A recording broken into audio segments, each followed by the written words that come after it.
Ladies and gentlemen, you are listening to the Iron Bark Podcast, and I am your host, Epion. Today, we're going to talk about three very important things. They're probably the most important things you're going to listen to all week, so I'm just going to get it out there right away. We're going to talk about orcas wearing salmons as hats. Craziest headline I've ever fucking read. It's going to be the craziest shit you've ever heard. Don't know the accuracy of it. Don't really know. I'll read some articles to you. I'll say it out like that. The other thing is they found a giant ancient dinosaur egg in Antarctica, and it's probably the largest egg they've ever found in general of any species. And then there's a story of a lone dolphin off the coast of Denmark just screaming into the abyss for years.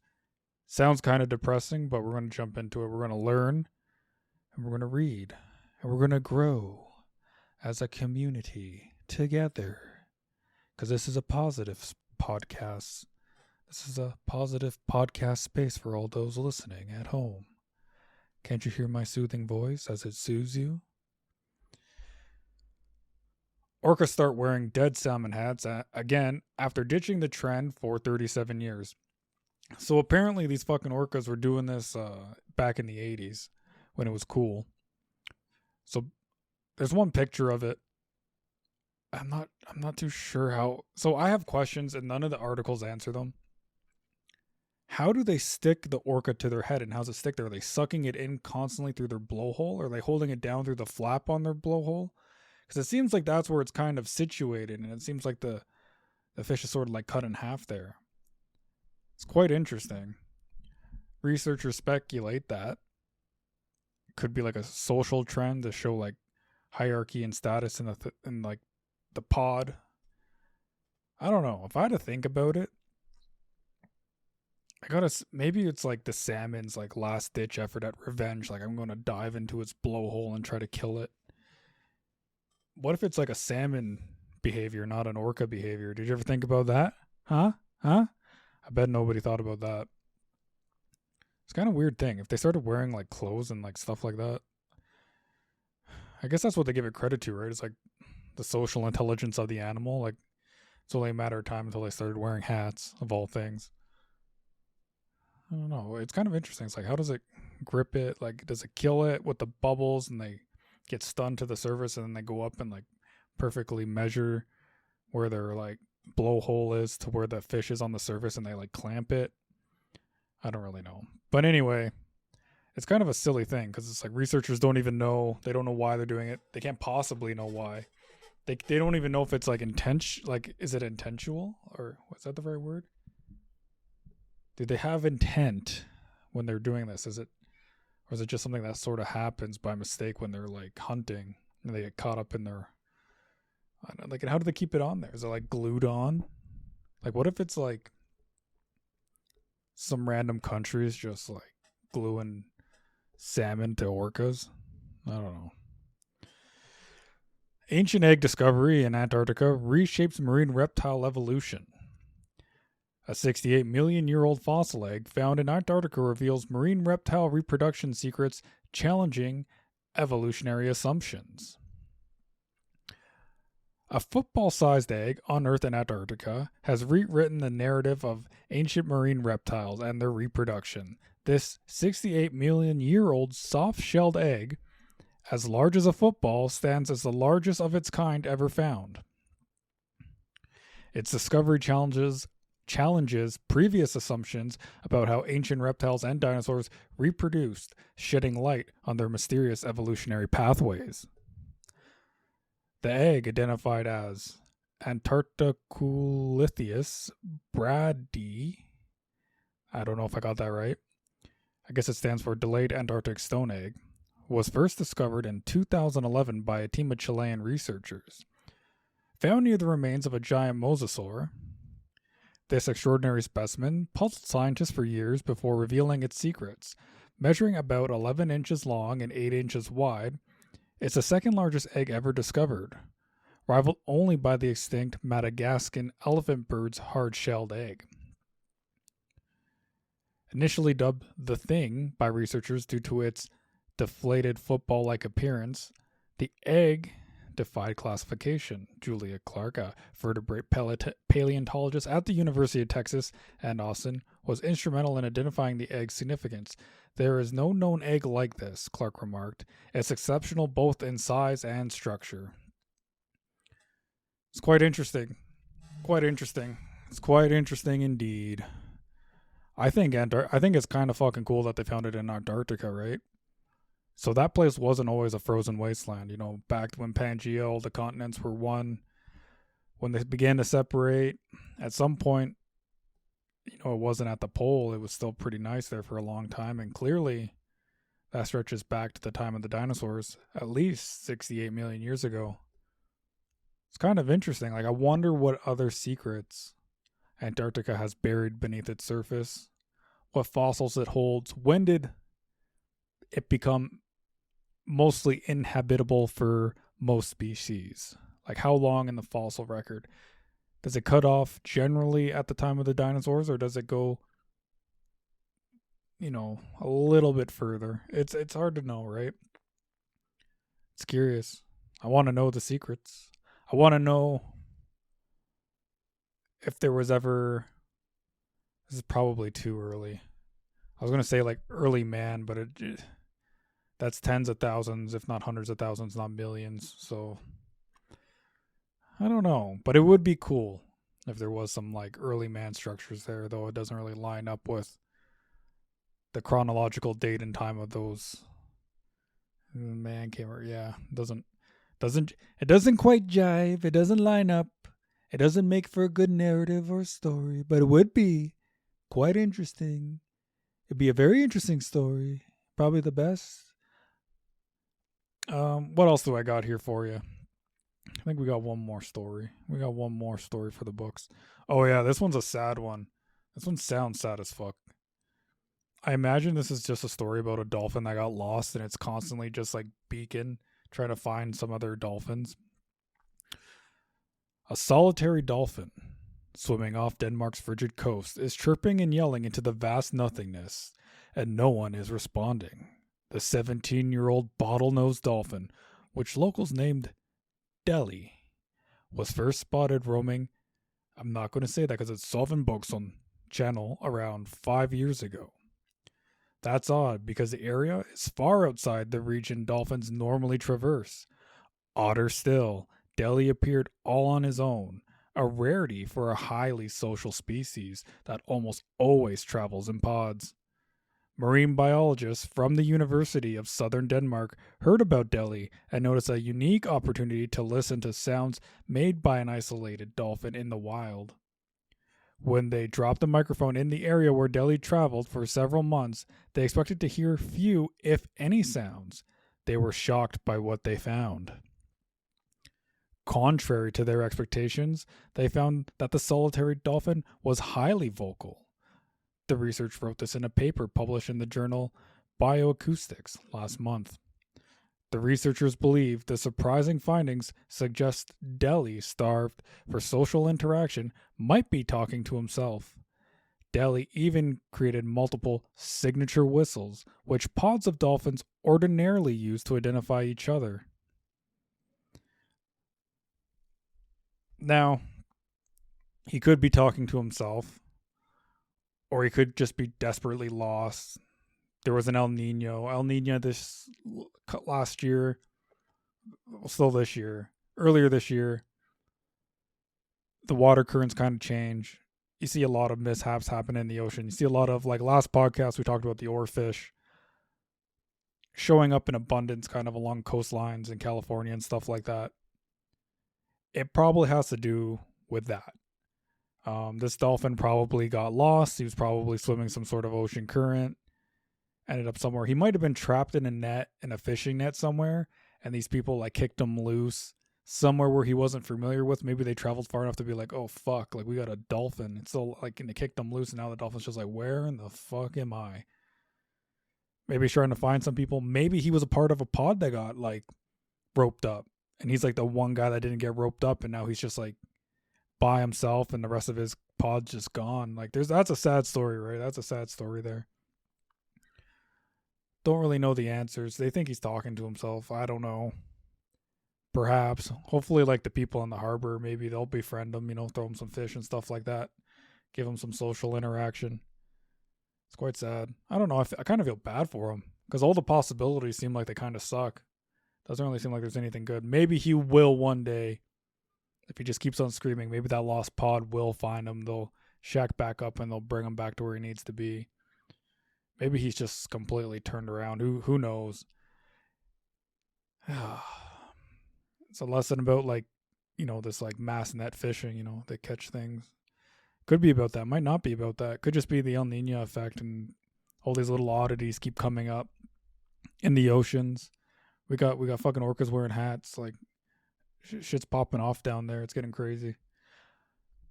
Anyway, folks, that's about it for the articles. The articles. Let's jump into some of my boring ass content creation this week. Just jump to the profile here. X did a purge of a bunch of bots and my follower count dropped substantially. It's kind of disheartening because I want to get to a point where I can abandon all my other social media. In order to do that, I need to surpass those numbers, and I don't quite feel comfortable doing that until I have more on X than any other platform. And right now, Instagram's still winning, and I barely even post there. I get more followers, I think, even. I don't know. So for Wildlife Wednesday, I posted an old video, but it was never posted to X. It's a quite good video. It's a great video. It's me kind of just doing a roadside turtle rescue. When I used to live in the east, there's a lot more turtles than there is in the west, or at least in the mountains. These reptiles will go onto the black roads. They're tarmac. They attract the sun. They're warm. It attracts them. They want to heat up. They go there. It's not safe for them. Cars will run over them, break their shells. They'll die. They're also hazardous to people. So it's like a 2-for-1. It's like an equivalent exchange for the safety of people and the wildlife. They can actually get, if they're run over at a certain angle of their shell, the back tire can actually shoot them out to the car behind you and penetrate the window, break the window, possibly causing an accident, harming the driver, definitely causing property damage. So you can just look that up on the internet. You'll probably be able to find pictures of that on Google Images. It's a real thing. It's a real harm, real potential harm. So we're saving turtles, we're saving people, we're saving property. Mutual benefiting exchange. Safely do this. I don't even recommend doing it if it's not, I don't want anyone getting hurt because of me, so I'm not going to recommend it. But what I do is I safely pull over to the side of the road. When the road is clear, I approach. And obviously this isn't on a busy road. This is on like country roads that are barely used. Pick up the turtle. They recommend, like a box or something. And then, because they got claws, they got a beak, and they can bite, they can scratch and claw. And if they do that to you, you're going to be in a situation where you're throwing the turtle or something, or launching it, and you're not going to be too well. They do carry like diseases. You can get salmonella from them, so they're not always clean. So you got to have the hand sanitizer and stuff as well. But I like saving them. That's just my thing. So I posted that. That was my video. It was an old video. And I posted it. I saw someone else on X that I follow and follows me, and they asked Grok draw me. So I just put in the prompt draw me, and it says I generated an image prompt. This is what Grok put. This is not what I wrote. Epion, a nature enthusiast from CA, I guess that's California, hiking on a mountain peak ridge line during small lightning and hailstorm, capturing the moment with a camera, embodying the spirit of nature's Epion. I guess that's my handle.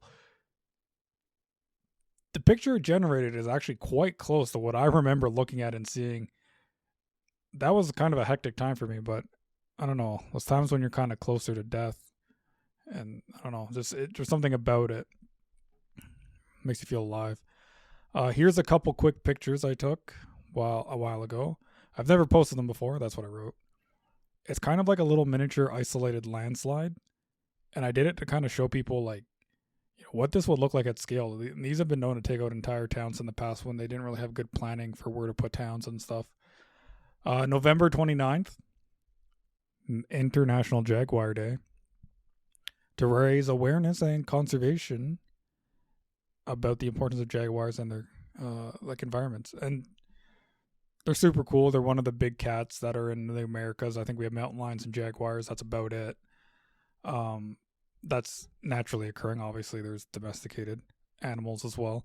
But jaguars are interesting. Like, they're pretty elusive. They seem to display some sort of like embarrassment or shame when you actually spot them, because it's like they failed at being elusive.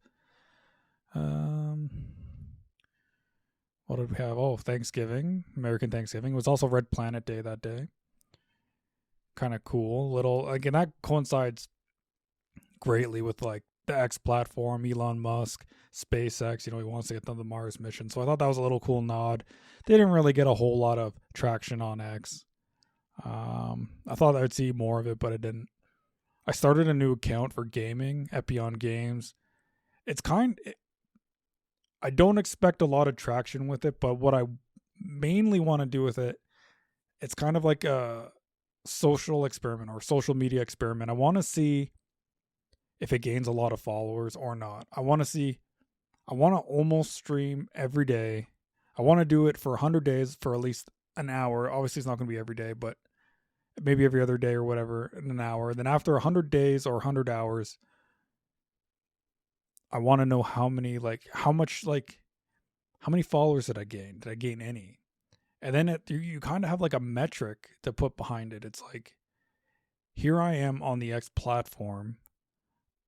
I've given 100 hours of content. Debatable, fair enough, completely entirely debatable whether it's good content or not. But I feel like even if it was shabby, there should be some sort of result.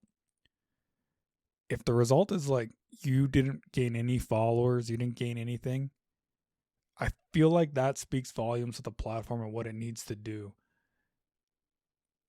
There's the most effective content, and I put that in quotations, air quotes, seems to be short form engagement baiting questions. Through and through, that's the most effective. That's what gets the most likes. That's what gets the most interactions, the most comments, etc., etc. There seems to be a real disdain, a real jealous sentiment towards anyone who deviates from this form of content, because it's too much of like a barrier of entry for other people. It's too complex. It's too hard. It's too complicated for other people to engage with it or to make themselves. So they don't want your peer creators on this platform will not reward you for your efforts. In fact, they will alienate you and probably ostracize you and not engage with you because they don't want to see that standard risen. The moment that standard rises, then they're phased out because all they're capable of doing is these single line engagement farming post style content. And whatever, people like what they like, right? If that's what the majority of the platform wants, that's what they want. But at some point, this platform, if it plans on being the everything platform, it's really going to have to embrace creators trying to come over here from other platforms. And I feel like it's really, really failing to do so. A couple examples are a lot of these big accounts from Instagram I've seen try to migrate over here, and they're not having the same sort of, they're not getting the same sort of engagement as they would on their other platforms, which makes sense because they don't have as big as followings. But I feel like there needs to be almost like a special care and consideration for when these accounts come over. Because in a way, I first heard about Nature is Metal from the Joe Rogan Experience podcast. I then proceeded to follow that account. I had to find out what platform it was on first. So it was like, it was on Instagram. And then I was like, okay, I'll follow this. I'll engage with this. If that was exclusive to X, back then, like X didn't exist obviously, but let's say it did or whatever, I would have made an X account to follow it. There are some accounts which are a draw. They draw people in. People will join to kind of view them, especially if they're popular and are talked about by other like media platforms, like podcasts and stuff like that. That's heavily underestimated entirely. There seems to be no like scouting going on for accounts unless they're like super turbo, ultra magnificent, like to the extreme. Especially if they're like people that make content. It's It's super weird. I had like an account that's associated with the Alaskan Boneyard follow me. I followed them. I was trying to like spread awareness on them. Didn't really get a whole lot of, I don't think I got a whole lot of traction. It's kind of disappointing. There's a real resistance to the X platform, I feel like, from the creators to have it become the everything platform. And I was in a space and one of the X employees was hosting it. And I'm not going to throw names out there. But I said like, hey, in order for this to become like more of a video platform, is there a way for it to, can we get like libraries, like video libraries, like sort of like when you go to YouTube and you go to someone's channel, you can see the entire catalog of all their videos and you go back and binge watch all of them and this and that. And I explained that to him. And he kind of came back with like, yeah, we could add like a library tab, but let's be honest here. How often do you go to a creator's like highlights tab? How often do you go like to my highlights tab and like things like that? And I was kind of, or the articles tab. And I was kind of like, okay, good point. Like they have added these like new tabs. They're not really getting that much use. Though I do feel that the videos tab would have a whole lot different utility than the highlights tab, because the highlights tab sounds like it's going to be good, but it's not really. Like a lot of people's highlights are ass. They usually just post things that they want to have, like, because what it does is every 2 days it gives you like a larger reach. So people are kind of just using it as like a coupon that they have to use every 2 days. So you're not seeing their best stuff on their actual highlight tab. On mine, I use it primarily for my weekly videos. So when you go to it, you're going to see like actually some of my best stuff. So I feel like people, because it's treated like, I don't know, like a rinse and repeat kind of thing that you use nonchalantly, not for stuff you actually care about, generally by most users. When you go to people's highlight tab, you just see a bunch of crap content. So I feel like that's where it differentiates a bit.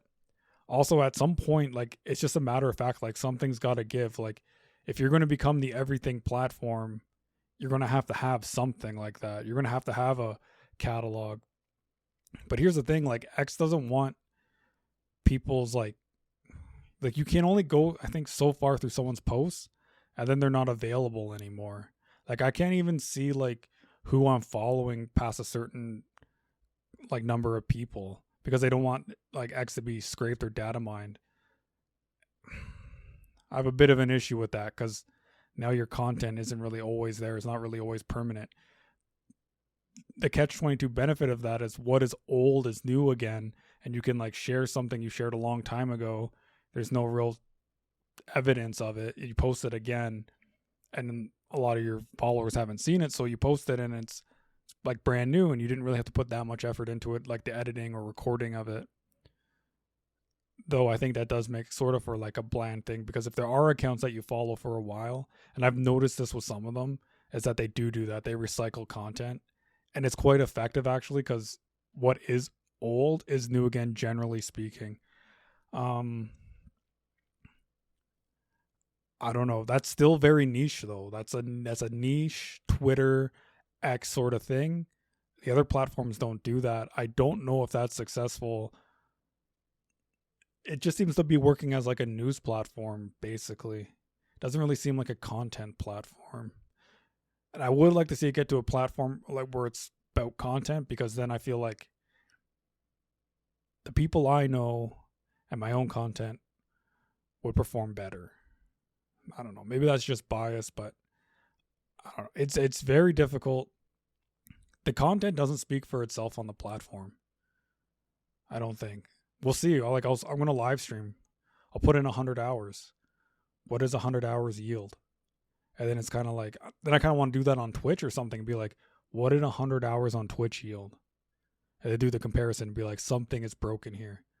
Why is an account that just posts, do you like pineapple on pizza? Tens of thousands of followers. But then the guy who does hours of entertainment, 0. And granted, it could be bad entertainment. It could be crappy. But it shouldn't be 0, right? We can agree like there should be like a couple follows. Anyway, November 27th was National Adopt a Turtle Day. That's kind of why I did the video for rescuing the turtle as well. So turtles are common as pets, but they have pretty long lives and often end up reoccurring, uh, requiring adoption after the divorce, death, relocation, or financial hardship experienced by their owners. So domestic pet breeds often end up being like, brought places they're like, I can't take care of it anymore. Like my grandpa died, my dad died, whatever, and people can't take care of it anymore. Oh, I need a sip.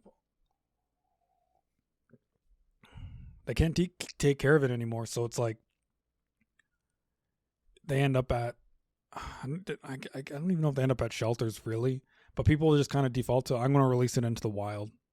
And the thing is, like red sliders, a very common domestic pet species, is very successful and when released out into the wild, like pretty much anywhere, even in colder climates, and will like displace the other ones because they'll outcompete them for breeding, for mating, for like fighting, for food. They'll just outcompete for resources. They'll become the dominant species, especially if like multiple of red sliders are introduced into that area. When I say outcompete for breeding, I don't mean that they'll necessarily be, maybe some could be like some species could interbreed, but generally I think they would just like scare away males and prevent them from breeding.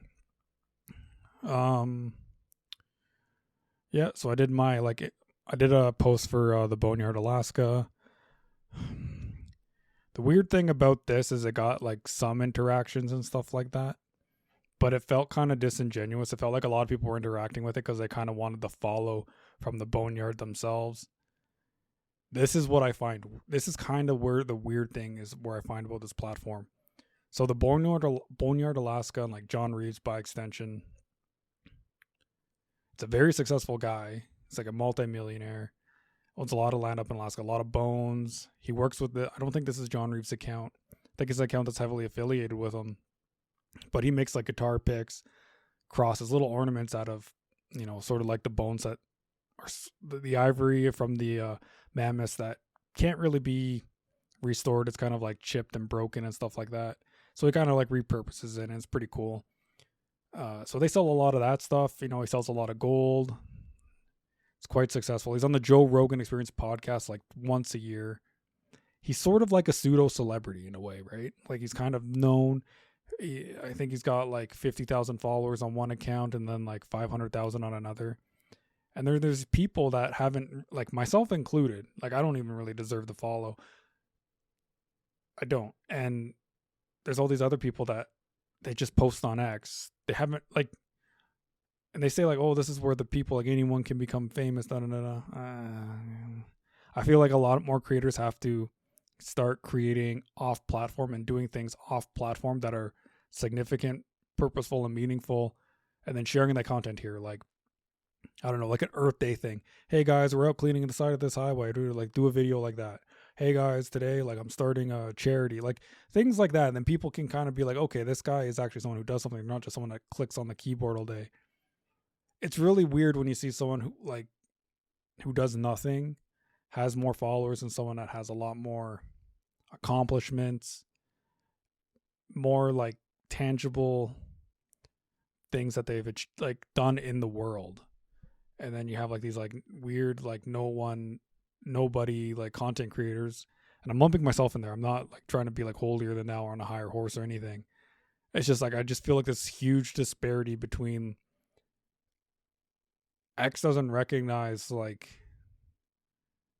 achievement or like accomplishment to a certain extent. It really seems to award like the lowest form of content and the lowest form of effort, to the point where like celebrities or people that have like Netflix specials and shows don't have as many followers as just somebody who shit posts all day. To me, that's it just seems kind of strange, because it's like, to me, like having like that show on Netflix, CBC, whatever, is like a harder thing to obtain, a higher form of quality content. And it's like, it's like, no, like, fuck you. Like, you're not getting recognition here. In fact, you're getting like demonetized. No, not actually, but you know what I mean? Like, does that make sense? Like, and it kind of seems like, if I make better quality content, am I just going to end up like these guys where I don't have the higher followers? Should I make lower form content so then I can have more followers, make more from the monetization program? It doesn't really make sense. It seems like there are some creators that do make a lot of money making original content and being successful and doing things in the real world, and that seems to be the way to do it. But it seems you also have to be very active on the platform. I think that's the catch, and I think that might be the issue. But I feel like it's hard for some of these accounts that get a lot of interaction from other platforms to come to X, try to interact a lot when they're used to kind of being like the ones that are interacted with as opposed to being the ones that interact. And I feel like that there has to be some sort of dynamic that balances that out, because if you want to think of social media platforms as like sports teams, you want to recruit like the best players. You don't want like a bunch of shit players. You want like some of the best players, and to do that you got to kind of give them the tools and resources. You got to give them the draft pick. It's what it comes down to, basically, in my opinion. I don't know. I could be wrong. Posted a nice picture of a feather that I found. I never posted before, but like the background's kind of blurred, but it's like so perfect. You have like this gorge, you have the river, you have the big blue sky, you got the mountains, you got the forest. It's an awesome fucking picture. I don't know why I ever posted that before. And that basically wraps up all the content I posted for that week. That's it, folks. That's all. That's the ramblings of a madman. Ooh, yeah. Ramblings, yeah. Madman, yeah. Macho Man Randy Savage bidding you have a good week, y'all. Until next week, follow me on X at Nature's Epion. Yeah.